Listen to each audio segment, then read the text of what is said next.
करते हैं तो हमारे पास 4 टावर स्लॉट हैं। तो चलिए यहीं एक बुर्ज बनाते हैं, और इसके लिए ये मटेरियल भी खर्च होता है जो मुझे लगता है कि आपको किसी भी दूसरे टावर डिफेंस की तरह लहरों के साथ मिलता है। तो चलिए इसे यहीं रखते हैं।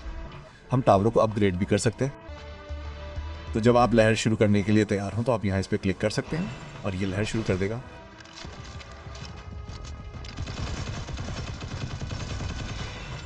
तो हाँ, ये लगभग वैसा ही है जैसा आप टावर डिफेंस मोड से उम्मीद करते हैं। तो जैसा कि आप लोगों ने वहाँ देखा, हमें उस मटेरियल का कुछ और मिला। तो चलिए एक बार फिर अपने बुर्ज को अपग्रेड करते हैं। तो हालांकि जब से मैं दुश्मनों को ख़त्म कर रहा हूँ तब से इसका कोई काम नहीं है, लेकिन हो सकता है कि यहाँ कुछ और ताकतवर दुश्मन आए।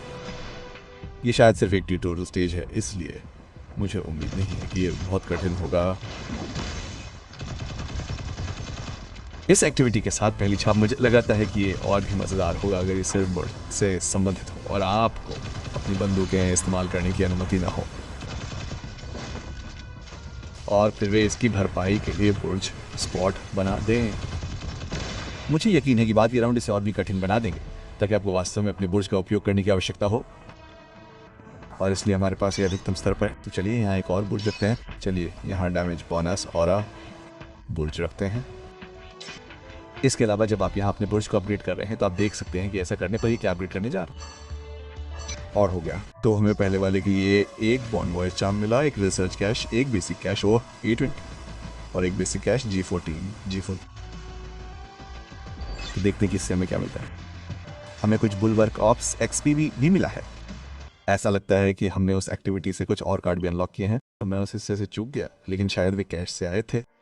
मुझे नहीं पता कि कैश अपने आप खुलते हैं या नहीं, मैं अभी जांच करने वाला था।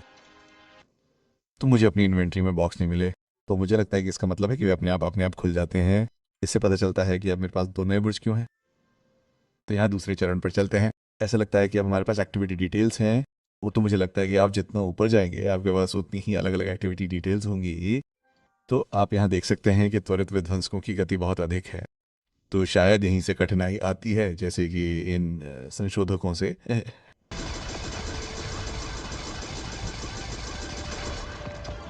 तो यहाँ तीसरे चरण में ऐसा लगता है कि आपको एक अलग नक्शा मिलता है। मैं इस तथ्य के बारे में शिकायत करने वाला था कि आप केवल 4 बुर्ज लगा सकते हैं, लेकिन ऐसा लगता है कि आपको एक अलग नक्शा मिलता है, इसलिए आप और अधिक बुर्ज लगाते। तो ये अच्छा है।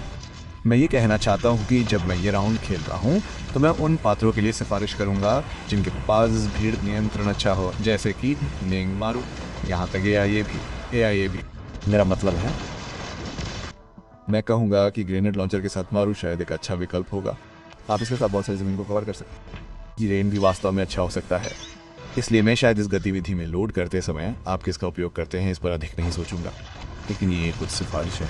इस मैप के बारे में मैंने एक बात नोटिस भी नहीं की थी, लेकिन यहाँ तो जब आप इस लेवल को पूरा कर रहे हो, खासतौर पर लेवल 3 को, तो इसे ध्यान में रखें। इन लोगों को लगभग पार कर ही दिया, ध्यान नहीं दे रहा था। अपनी टॉप लेफ्ट कॉर्नर